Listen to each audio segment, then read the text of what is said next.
Dans votre destinée, disait saint Augustin, tout est incertain, le bonheur comme le malheur. Seule la mort est certaine. Il avait raison. Mais qu'est-ce que la mort? La fin définitive de toute chose? Un passage vers une autre forme de vie? Un temps d'attente? Au fond, la question universelle est bien celle-ci. Qu'arrive-t-il à ceux qui sont morts?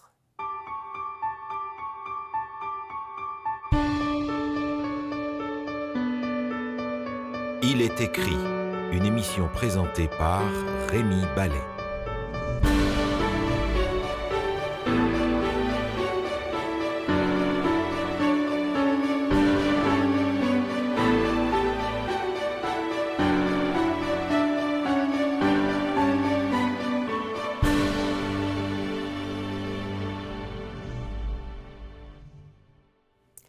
Qu'arrive-t-il aux personnes décédées? Où sont nos morts?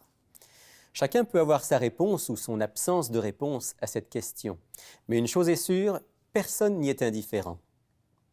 J'ai eu envie de prendre le pouls de nos concitoyens sur le sujet et une de nos équipes est allée poser la question à quelques passants du centre-ville à Montréal. On leur a demandé « Croyez-vous qu'il y a quelque chose après la mort ?» Voici quelques-unes de leurs réponses. Qu'est-ce qu'il y a après la mort? C'est une autre vie. Oui. Oui, qu'est-ce qu'il y a? Le paradis. Le paradis? Peut-être. Peut-être, oui. Bonne question. On n'a aucune idée, mais je ne penserais pas. On sait pas. Je crois que oui. Oui, ce serait quoi? La réincarnation. J'ai pas vraiment d'opinion. Non, OK. Après la mort, honnêtement, je veux dire que quand tu y penses, ça se peut. Ça se peut. Ça vient avec le karma. Ça vient que n'importe quoi que tu as fait de ta vie antérieure, tout va te revenir en conséquence. Disons, tu étais méchant, tu vas donner, disons, un objet comme toilette, je sais pas, quelque chose. Si tu étais bon, tu vas donner une encore meilleure personne. J'espère. Oui. Quoi, par exemple? Le bien-être. Pour moi, je suis catholique, donc je crois en Dieu. Pour moi, c'est un espace où on va se trouver avec toute notre famille. Bien sûr, Qu'est-ce qu'il y a? il y a une vie éternelle au paradis. Après la mort? Après la mort, il y a Judgment Day. OK. Le jour quand on va être tout jugé pour ce qu'on a fait dans ce monde-là qu'on vit en ce moment. Oh, sacrifice, OK, méchante question. Est-ce qu'il y a chose que... Attends, je crois que oui. Oui. Qu'est-ce que... C'est abstrait.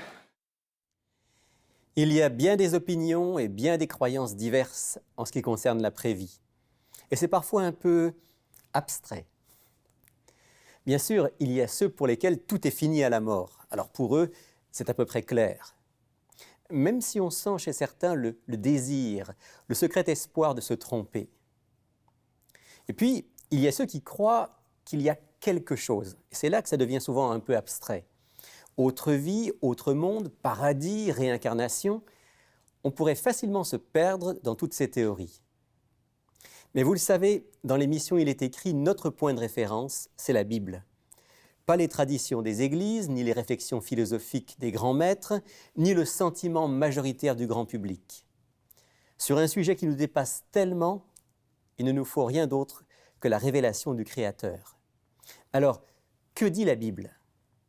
Que dit ce livre censé être la référence de tous les chrétiens, et même des Juifs pour les écritures hébraïques, et même d'une certaine manière des musulmans, puisque le Coran reconnaît à l'Ancien et au Nouveau Testament le statut de livre inspiré. Généralement, le meilleur moyen de comprendre un sujet, c'est de commencer par le début. Et le début de la vie, comme le début de la mort, c'est le sujet du livre de la Genèse. Alors pour comprendre qui nous sommes en tant qu'êtres humains, l'un des textes fondamentaux se trouve dans la Genèse. Et je veux lire avec vous dans le livre de la Genèse au chapitre 2, le verset 7. Genèse, chapitre 2, verset 7. L'Éternel Dieu forma l'homme de la poussière du sol. Il souffla dans ses narines un souffle de vie, et l'homme devint un être vivant. On trouve dans ce texte la formule de la personne humaine. Dieu prend la poussière du sol, dit le texte, autrement dit de la matière inanimée, Il modèle un homme, un peu comme avec de la pâte à modeler, et puis il insuffle dans ce corps sans vie un souffle de vie, ce principe de vie que Dieu seul possède en tant que créateur éternel. Personne ne peut prendre de la matière et la rendre vivante, sauf Dieu. Et lorsqu'il a insufflé ce souffle de vie, l'homme devient un être vivant ou une âme vivante, si on reste près des mots hébreux. Si j'essayais d'exprimer ça bien maladroitement par une formule, ça donnerait poussière du sol fois souffle de vie égale être vivant ou âme vivante. Alors certains d'entre vous vont me dire « Ah voilà, l'esprit dont on parlait tout à l'heure, cette partie immatérielle de l'être humain, c'est le souffle dont parle le texte de la Genèse. » Pas tout à fait. D'abord parce que le mot utilisé en hébreu, neshama, signifie d'abord et avant tout le souffle, l'air qui passe dans les narines et nous permet de respirer. L'homme est devenu un être vivant quand il a commencé à respirer tout simplement. Et puis, on peut se rendre compte que le souffle en question n'est pas un esprit immatériel qui ferait de l'homme un être spirituel, parce que les animaux, eux aussi, nous sont présentés comme ayant en eux le souffle de vie du Créateur. Par exemple, dans le récit du déluge, dans Genèse au chapitre 6 et au verset 17, je lis ceci. « Et quant à moi, je vais faire venir le déluge sur la terre, pour détruire toute chair qui, sous le ciel, a souffle de vie. » C'est-à-dire, dans le contexte, tous les êtres humains et les animaux qui ne monteront pas dans l'arche. Et de la même manière, un peu plus loin, au chapitre 7, verset 15, « Il entra dans l'arche auprès de Noé des couples de toute chair ayant souffle de vie. » Là encore, dans le contexte, il s'agit des animaux. Alors j'espère ne pas choquer les croyants parmi vous en vous disant que du point de vue de la constitution dans la Bible, il n'y a pas de différence entre les animaux et l'être humain. Ils sont tous des êtres matériels ayant reçu de Dieu le souffle de vie, c'est-à-dire la capacité de respirer. Et de ce point de vue, curieusement, le message biblique est plus proche de la vision matérialiste que des visions spiritualistes de la plupart des religions. À l'inverse des religions qui enseignent qu'il y a deux éléments constitutifs de l'homme, le corps matériel d'un côté, l'esprit immatériel de l'autre, la Bible dit que nous sommes un tout, qu'on existe, qu'on vit, qu'on pense dans un corps, ou pas du tout. Je ne suis pas en train de vous dire que la Bible enseigne qu'il n'y a aucune différence entre l'être humain et les animaux, bien au contraire. Dès les premières pages de la Genèse, cette différence nous est présentée. Par exemple, dans Genèse chapitre 1, versets 26 et 27. Dieu dit « Faisons l'homme à notre image, selon notre ressemblance, pour qu'il domine sur les poissons de la mer, sur les oiseaux du ciel, sur le bétail, et sur toute la terre et tous les reptiles qui rampent sur la terre. Dieu créa l'homme à son image. Il le créa à l'image de Dieu. Hommes et femmes, il les créa. » On ne peut pas être plus clair. Voilà ce qui nous différencie des animaux. Pas le souffle de vie qu'on a en commun avec eux, pas un esprit immatériel et immortel que la Bible ignore totalement, mais le fait que Dieu nous a créés à son image, c'est-à-dire capable de penser, de choisir, de rire, de gérer, de prier et d'aimer. Dieu a confié à l'homme la responsabilité de la terre. Il l'a créé pour avoir une relation avec lui. Et ça, c'est unique. Mais ça se vit dans un corps physique, sans lequel il n'y a pas de vie. Alors il fallait d'abord établir qui nous sommes, savoir comment nous sommes constitués pour pouvoir maintenant commencer à répondre à notre question de départ. Qu'arrive-t-il à ceux qui meurent ?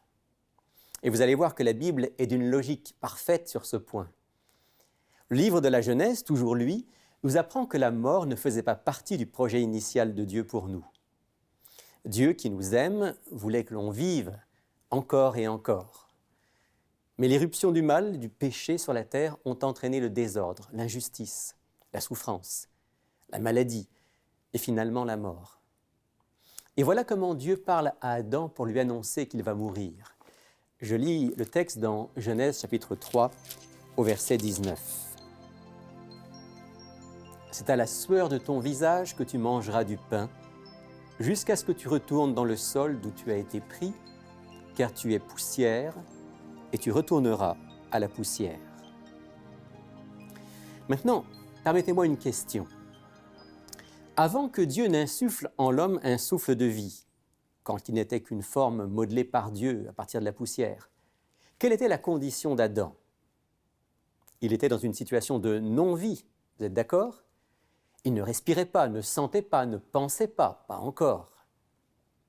Alors quand Dieu dit à Adam cette phrase devenue célèbre, « Tu es poussière et tu retourneras à la poussière », il lui dit simplement qu'il va revenir à l'état d'avant sa création, c'est-à-dire à l'absence de vie. La mort est tout simplement, d'après la Bible, l'arrêt de la vie, la fin de la conscience, la fin de l'existence.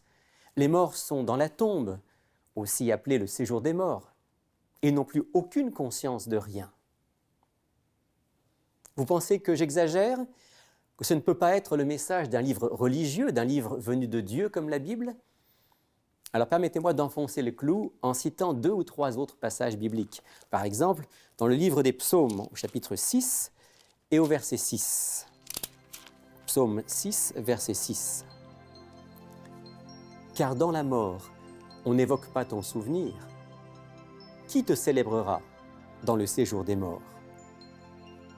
Et un peu plus loin, au psaume 115 et au verset 17, psaume 115, verset 17, « Ce ne sont pas les morts qui louent l'Éternel, ni aucun de ceux qui descendent dans le lieu du silence. » Et encore, sous la plume de Salomon, l'auteur du livre de l'Ecclésiaste au chapitre 9, « Les vivants savent qu'ils mourront, mais les morts ne savent rien. Tout ce que ta main trouve à faire avec ta force, fais-le, car il n'y a ni activité, ni raison, ni science, ni sagesse dans le séjour des morts où tu vas. » Et ne pensez pas que le Nouveau Testament donne un enseignement différent. L'apôtre Pierre dit ceci à propos du roi David, l'auteur principal du livre des Psaumes. Je trouve sa déclaration dans le livre des Actes au chapitre 2. « Frères, qu'il me soit permis de vous dire franchement au sujet du patriarche David, qu'il est mort, qu'il a été enseveli et que sa tombe est encore parmi nous jusqu'à ce jour. Car David n'est pas monté dans les cieux. » Là encore, on ne peut pas être plus clair. Le roi David, comme tous les autres, a fini de vivre pour l'instant. Le lieu où il se trouve est sa tombe et il n'est pas monté au ciel. Je sais que beaucoup vont penser « Mais comment pouvez-vous dire une chose pareille ?» alors que quasiment tout le monde chrétien enseigne d'un commun accord qu'au contraire, lorsqu'on meurt, une partie de nous-mêmes survit, va immédiatement auprès de Dieu, ou bien alors va subir son châtiment en enfer ou je ne sais où. Comment pouvez-vous enseigner que les morts dorment dans l'inconscience alors que tant d'expériences parlent de visions de l'au-delà, tant de croyants affirment avoir vu le monde de lumière et les personnes décédées dans la présence du Christ? Je répondrai à cela que majorité ne rime pas nécessairement avec vérité et que pour le chrétien, un seul « il est écrit » devrait valoir plus que toutes les autorités humaines. Puis je répondrai aussi que plusieurs étudiants de la Bible, de toute confession, sont parvenus aux conclusions exactes que je partage avec vous aujourd'hui. Par exemple, voici une déclaration d'un sociologue et théologien protestant, Jacques Ellul. Voici ce qu'il dit. « Dans la pensée des 2 testaments de la Bible, il n'y a pas d'âme immortelle. Il n'y a pas de division entre le corps et l'âme. Il n'y a à la mort aucune séparation entre ces 2 choses. L'âme est mortelle parce que le corps l'est, mais il y a la résurrection. » Issu des églises évangéliques américaines, Edward Fudge parvient exactement aux mêmes conclusions. Ce ne fut pas vraiment une surprise pour moi de découvrir, lors de ma recherche, que la Bible n'enseigne pas l'immortalité de l'âme, mais enseigne plutôt que l'immortalité, pour les êtres humains, est un don que Dieu accordera à ceux qui sont sauvés, et à eux seuls, au jour de la résurrection. L'auteur de la dernière citation que je vais partager avec vous est quelqu'un que vous connaissez. À défaut d'avoir été un pape populaire, il est connu pour sa rigueur dans l'étude de la Bible. Je veux parler de l'ex-pape Benoît XVI, le cardinal Ratzinger. Voici ce qu'il écrit. « Vous ne pouvez échapper au fait que la mort est totale. Elle vous dévore, ne laissant rien derrière. C'est vrai, le Christ ressuscité nous donne l'espoir que par la grâce de Dieu, la personne tout entière sera ressuscitée en nouveauté de vie. Mais l'espérance biblique exprimée en termes de résurrection présuppose le caractère définitif de la mort. L'immortalité de l'âme doit être rejetée fermement comme une idée qui va à l'encontre de la pensée biblique. Vous savez, non seulement cet enseignement biblique de l'inconscience, du sommeil des morts doit être accepté au nom de la vérité, mais c'est aussi notre seul rempart pour ne pas succomber à toutes les illusions, toutes les séductions, toutes les tromperies des mauvais esprits qui cherchent à nous entraîner subtilement vers une forme ou une autre de soi-disant contact avec les défunts. Toujours bien sûr au nom de la foi, de la lumière, de l'espérance chrétienne. On parle de tunnels, de lumière, de communion des saints, de vision des élus, heureux dès maintenant dans le paradis de Dieu. Mais en réalité, tout cela nous éloigne de la Bible et de celui qui seul possède l'immortalité, selon les mots de l'apôtre Paul. Je veux terminer cette émission avec la véritable espérance qui nous est révélée dans la Bible. Parce que si les morts ont cessé de vivre, ils n'ont pas disparu pour toujours. Actuellement, ils n'ont plus d'existence personnelle et consciente, c'est vrai. Ils ne sont ni au paradis, ni en enfer, ni dans le monde des esprits, c'est vrai. Mais ils sont bien à l'abri dans la mémoire de Dieu. Notre Créateur garde en lui la mémoire de chaque personne, de chaque individu. Et au jour final de la résurrection, il est prêt à rendre la vie à tous ceux qui ont eu confiance en lui, tous ceux qui ont vécu dans l'humilité et dans l'amour, tous ceux qui ont reçu le pardon de leurs fautes et ont accepté la vie nouvelle offerte par Jésus-Christ. Le brigand crucifié aux côtés du Christ sur le mont Golgotha l'avait bien compris. Sur le point de mourir à cause de ses crimes, il a reconnu sa culpabilité, a cherché le pardon et a demandé à Jésus une place dans sa mémoire. C'est l'évangéliste Luc qui nous rapporte ces paroles. Je vais lire dans l'évangile de Luc au chapitre 23, au versets 41 et 42. Luc 23, 41 et 42. Pour nous, dit le brigand, c'est justice, car nous recevons ce qu'ont mérité nos actes. Mais celui-ci, Jésus, n'a rien fait de mal. Et il dit, Jésus, souviens-toi de moi quand tu viendras dans ton règne. Souviens-toi de moi, tout est là. Que Dieu se souvienne de moi comme de son enfant, qu'il garde mon nom et toute ma personne dans ce que la Bible appelle le livre de vie, la mémoire céleste de tous ceux qui sont prêts à être ressuscités. Permettez-moi pour finir de partager avec vous deux très beaux textes qui évoquent l'espoir de vie éternelle offerte par Dieu. Cette offre est pour chacun de nous, si seulement on accepte notre besoin de lui, de son pardon, de la transformation de notre vie. Cette espérance n'a rien à voir avec l'immortalité de notre âme qui est un mensonge. Elle n'a rien à voir avec la réincarnation ou quoi que ce soit de ce type. C'est la promesse authentique de notre Créateur qu'il peut nous redonner la vie au jour final de la résurrection, après le temps passé dans le sommeil de la mort. Et en passant, la bonne nouvelle, c'est que nous allons parvenir tous ensemble, je dis bien tous ensemble, au royaume de Dieu. Le rendez-vous est pour tous au même moment.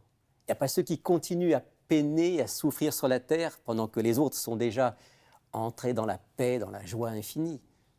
Non, la bonté et la sagesse de Dieu ont voulu que tous ensemble, lorsque le Christ reviendra, nous puissions enfin vivre sans limite une vie de paix, de pureté, de joie et d'amour. Écoutez comment l'exprime l'apôtre Paul dans sa première lettre aux Thessaloniciens, au chapitre 4, versets 13 à 17. « Nous ne voulons pas, frères, que vous soyez dans l'ignorance au sujet de ceux qui dorment, afin que vous ne vous affligiez pas comme les autres qui n'ont point d'espérance. Car si nous croyons que Jésus est mort et qu'il est ressuscité, croyons aussi que Dieu ramènera par Jésus et avec lui ceux qui se sont endormis. Car le Seigneur lui-même a un signal donné à la voix d'un archange et au son de la trompette de Dieu descendra du ciel. Et les morts en Christ ressusciteront premièrement. Ensuite, nous les vivants qui serons restés, nous serons tous ensemble enlevés avec eux sur des nuées à la rencontre du Seigneur dans les airs. Et ainsi, nous serons toujours avec le Seigneur. Car la volonté de mon Père, c'est que quiconque voit le Fils et croit en lui ait la vie éternelle. Et moi, je le ressusciterai au dernier jour. Père du ciel, merci de nous rappeler par ces textes merveilleux que tu nous aimes et que même si nous devons sur cette terre subir souvent l'injustice, la souffrance, la maladie et finalement la mort, tu ne nous as pas abandonnés, Seigneur, tu nous gardes dans ta mémoire. Et bientôt, lorsque tu viendras pour établir ton règne, tu nous redonneras la vie. Tu nous ramèneras à la vie pour vivre avec toi et avec ceux que nous aimons pour l'éternité. C'est notre désir et c'est notre prière. Au nom de Jésus.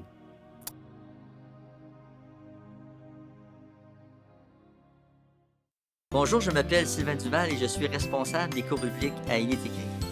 J'aimerais personnellement vous inviter à approfondir les sujets abordés dans nos émissions à l'aide du cours Découverte. Cette étude explore tous les grands thèmes bibliques en relation avec notre vie quotidienne. Ce cours est entièrement gratuit. Vous pouvez le suivre par correspondance, par Internet et bien sûr en personne avec un instructeur. Inscrivez-vous dès maintenant à ilétécrit.tv ou tout simplement par téléphone au 1-866-729-3515. Il est fort possible que l'émission d'aujourd'hui ait suscité quelques questions dans votre esprit et que vous vouliez vérifier par vous-même pour voir si ce que j'ai dit concernant la mort et l'au-delà est bien l'enseignement biblique. Je vous encourage à le faire et peut-être que notre document proposé aujourd'hui comme offre de la semaine pourrait vous y aider.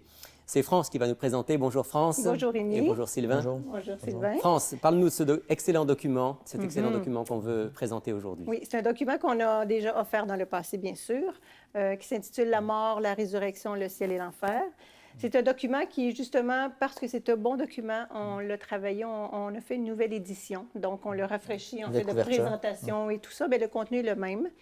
Et ce qu'on apprécie beaucoup de ce document-là, effectivement, c'est tout le contenu qui appuie et qui démontre la pensée biblique par rapport à la mort, la résurrection, le ciel et l'enfer. Il y a énormément de textes bibliques. Oui, beaucoup. Puis c'est ce que j'aime beaucoup, moi, parce que quand on le lit, vu que les versets se succèdent, ça fait vraiment ressortir ce que la Bible dit. Et... Ce qui est bien aussi, c'est qu'on retrouve des textes aussi compliqués qu'à première vue, on ne comprend pas nécessairement bien, mais avec la perspective, le contexte, l'explication. Effectivement, il y a un chapitre justement sur les textes difficiles. Il y a un chapitre également qui parle de tous les enseignements contraires à la Bible. D'où ça vient, ces pensées-là? Je pense qu'on a tous, jusqu'à un certain point, été éduqués parfois dans des fausses enseignements. Puis, c'est bien expliqué d'où ça vient. Alors, c'est un excellent document qu'on offre à 12 $. On additionne les frais de port. Mais vraiment, on l'encourage. Ça vaut la peine. Oui, donc, n'hésitez pas à vous procurer votre exemplaire de cet excellent document. Dans quelques instants, on vous expliquera comment le faire. Sylvain, nous avons aussi une question aujourd'hui, bien sûr. Une question d'auditeur ou d'auditrice. C'est toi qui vas nous le dire. Très bonne question. Je prépare ma Bible. Oui, vas-y, s'il vous plaît. À l'attaque. Oui, il est écrit. Donc, Caroline de Montréal nous pose une question importante. L'enlèvement final. Peut-être de l'Église, peut-être ça va vous faire rappeler peut-être les films d'Hollywood, là, où les gens disparaissent. Mais la question, c'est la suivante. L'enlèvement final de l'Église se fera-t-il en secret ou sera-t-il public?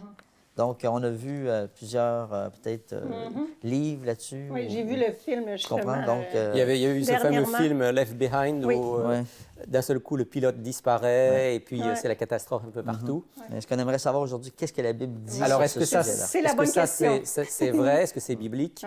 Ou est-ce que c'est du roman? Eh bien, on peut dire à Caroline, sans aucun doute, c'est du roman et ça n'a rien à voir avec l'enseignement biblique. Parce qu'il est bien question dans la Bible d'un enlèvement. Jésus lui-même va dire « Je reviendrai, je vous prendrai avec moi ». Mais il n'est pas question d'un enlèvement qui soit un enlèvement qui se fasse comme ça, de manière subite, secrète, quelqu'un disparaît. Juste pour s'en convaincre. Il va y avoir du bruit. Il y aura du bruit, exactement. Pour s'en convaincre, on va lire au moins un texte. Dans la première épître de Paul aux Thessaloniciens au chapitre 4, où l'apôtre Paul justement parle du retour du Christ et il dit ceci. « Nous les vivants, restés pour l'avènement du Seigneur, nous ne devancerons pas ceux qui se sont endormis. Car le Seigneur lui-même a un signal donné, à la voix d'un archange et au son de la trompette, descendra du ciel et les morts en Christ ressusciteront en premier lieu. Ensuite, nous les vivants qui serons restés, nous serons enlevés ensemble avec eux dans les nuées, à la rencontre du Seigneur dans les airs. » Donc, imagine-toi tout ce monde. Hein? Donc, il y a la voix d'un archange, Oui. ça doit sonner. Absolument. Il y a le son de la trompette, qui d'ailleurs est la trompette de Dieu, ça doit sonner encore parce que plus. c'est pas les hommes qui sonnent la trompette, là. Non, non. C'est la trompette de Dieu, là. Donc, c'est vraiment quelque chose de visible, qu'on entend, qui fait du bruit. Personne ne pourra manquer ce moment-là. Mais il y a un texte qui dit « tout œil le verra ». Tout œil le verra. Dans l'Apocalypse, il dit « tout œil le verra ». Chapitre 1, verset 7. Alors, on peut répondre à Caroline, non, ce sera vraiment quelque chose de visible, d'audible. D'extraordinaire. Il y a ce fameux texte qui est souvent utilisé aussi dans l'Évangile selon Matthieu, où Jésus dit de deux qui seront dans un champ, l'un sera pris, l'autre sera laissé. Alors on se sert de ce texte pour dire, vous voyez, il y en a deux, il y un qui disparaît et puis l'autre qui reste. Mais quel est le vrai contexte de ce chapitre-là? C'est le contexte de Matthieu chapitre 24, c'est-à-dire un contexte justement de gloire, du Christ qui revient en gloire avec ses anges. Et que veut dire le texte, l'un sera pris, l'autre laissé? Ça veut simplement dire que parmi deux amis, peut-être parfois parmi deux membres de la famille, il y en a un qui sera pris, sauvé dans le royaume de Dieu, et l'autre, malheureusement, qui ne sera pas. Ça n'a rien à voir avec un enlèvement secret. C'est en lien avec le salut, en fait. Voilà. Donc, en deux mots, Sylvain, ce qu'on peut dire à Caroline, notre auditrice. Et si vous voulez en savoir davantage, eh bien, demandez notre offre de la semaine. Voici comment le faire. Pour effectuer votre commande, écrivez-nous à Il est écrit, casier postal 99, succursale Rosemont, Montréal, Québec, H1X3B6. Vous pouvez également passer votre commande sur le web à ilétécrit.tv ou par téléphone au 514-729-3515 dans la région de Montréal et sans frais au 1-866-729-3515 pour l'extérieur de Montréal. C'est à chaque fois une brise fraîche que de regarder vos émissions. Vous m'apportez bien souvent les réponses aux questions que je me pose. Merci pour vos émissions, elles m'aident beaucoup avec ma foi. Si vous aussi vous aimez les émissions Il est écrit, j'aimerais vous inviter à soutenir financièrement leur production pour que ces messages d'espoir continuent à être diffusés. Pour faire un don, rendez-vous sur ilétécrit.tv ou encore au 1-866-729-3515. Merci à l'avance pour votre générosité. Voilà, c'est fini pour aujourd'hui. J'aurai beaucoup de plaisir à vous retrouver la semaine prochaine pour un autre sujet. Je vous donne donc rendez-vous la semaine prochaine avec toute l'équipe d'Il est écrit. Mais d'ici là, souvenez-vous, il est écrit « L'homme ne vivra pas de pain seulement, mais de toute parole qui sort de la bouche de Dieu. »